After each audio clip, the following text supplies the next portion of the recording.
understood. When my heart is hard, break the stone away. When my heart is cold, warm it with the day. When my heart is lost, lead me on your way. Lord, let my heart, Lord, let my heart, Lord, let my heart be good soil.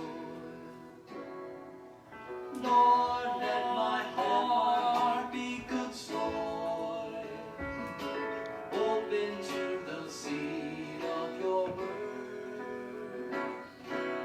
Lord, let my heart be good soil, where love can grow and peace is understood. When my heart is hard, break the stone away. When my heart is cold, warm it with the day. When my heart is lost, lead me on your way. Lord, let my heart, Lord, let my heart, Lord, let my heart be good soil. Good evening, everyone, and welcome to our weekly fire. I'm Pastor John from Concordia Lutheran Church. It's good to be with you in this way tonight, and I hope you all are doing well. My prayers are with you during this time.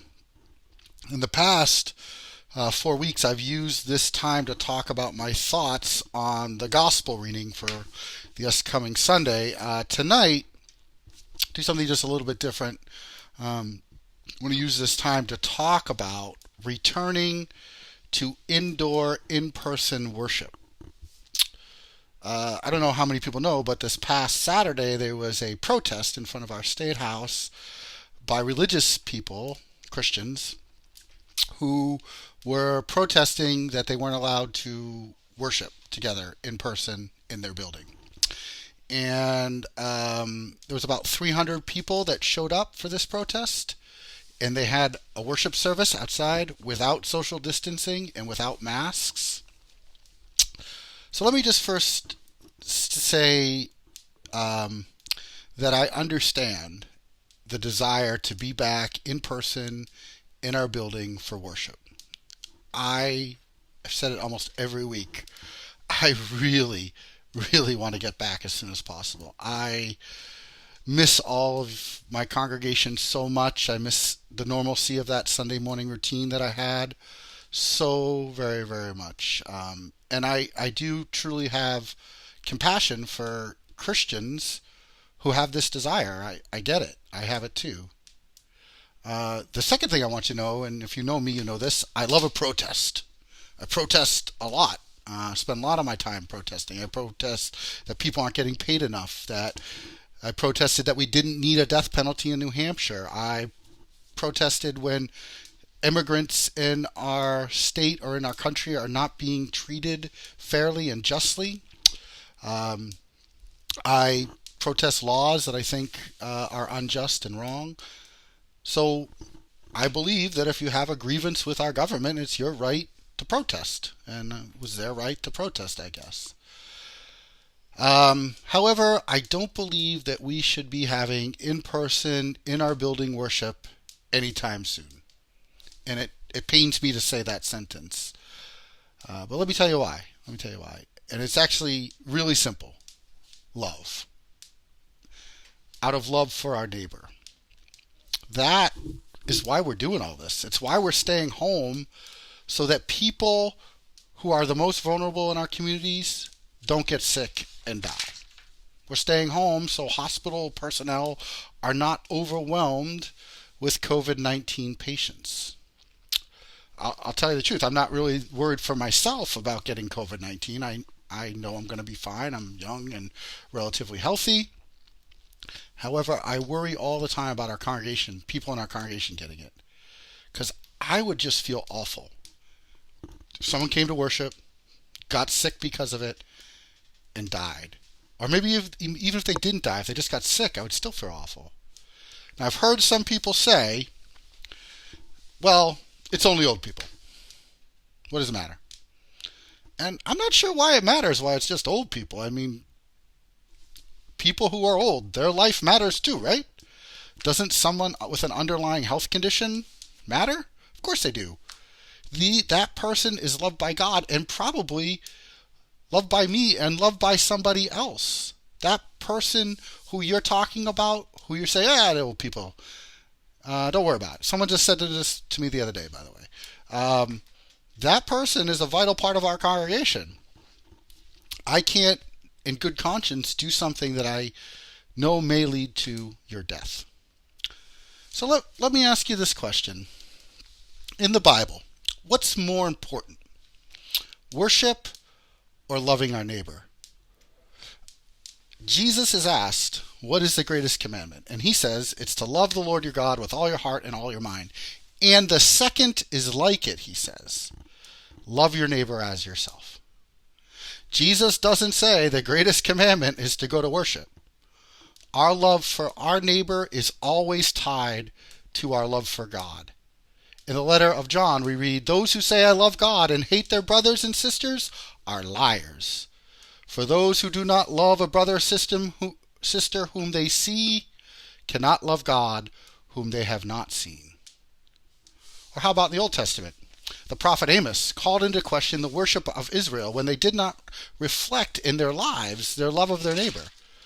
Amos said, I despise your festivals. He's speaking for God.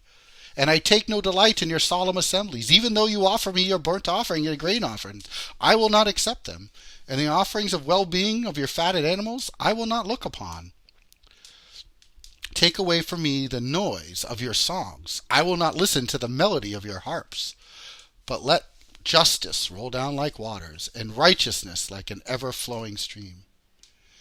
In other words, our worship means nothing to God unless it's accompanied by love for our neighbors. Unless it means that we are creating a just world for the most vulnerable among us. I do understand, by the way, that staying home like this is devastating to many people. People are suffering economically and socially right now. It is bad, but death is worse. Overwhelming our healthcare system is worse. It's inconvenient to have to live this way. It's not fun or fair, but we don't do it for ourselves. We do it for the benefit of other people. And that is why we're always, pandemic or not, challenged to think. How do we know what's best for our neighbor? I have this little test I run sometimes to determine this. I ask myself, how does this benefit me? And if the answer is not at all, then I know I'm in the ballpark. Now, there's many times in my life when I've really wanted to do something, but for the sake of someone else, I haven't done it. I try my best to give of myself for others. That's not saying I do it all the time. I'm not perfect either. It's just to say that I try. And even when I don't do it, I try to apologize in retrospect. What can't be argued for being back together is that we should get back together because I want to. Or even, it's my right to. Because of course it's your right. But that doesn't make it the right thing to do. As St. Paul says, for though I am free with respect to all, I have made myself a servant to all. Now, I think back to March 15th when all this started. I was actually planning on having worship on that Sunday, March 15th. However, I talked to some colleagues who told me not to. People on the council told me not to. Finally, my wife told me not to. And I thank God for all of them. Because when I think about it, and I think, what if we would have had worship that day? And I didn't listen to anybody, and I stuck to my idea. What if someone in our congregation had gotten COVID-19? What if they had died? It would have been horrible for me, for our congregation. I'm glad other people helped me not to be so stubborn and not to do the thing I wanted to do. See, the greatest obstacle sometimes is ourselves. It's our need that gets in our way, our need to be right, our need to control things. It's our selfish nature that we're always at war with. And it's in that we usually find our greatest sin. Because in our selfishness, we forget to ask the God question. That question is always, how does this behavior of mine affect my neighbor? How does what I'm doing right now show God's love for my neighbor? I want you to know those are the questions that I'm asking about us getting back together for worship. They're what's driving these decisions. Worship is important, it's life-giving, it's wonderful, but only if it leads to love and grace. I'm sending all those things to you this week. I hope you find them. Thanks for watching. Remember that tomorrow, if you're part of Concordia, that tomorrow night at 7 is our Beer and Hymns on Zoom. And of course, I'll see you all Sunday morning at 10 a.m. right here on Facebook Live. God bless you all. Thank you for watching.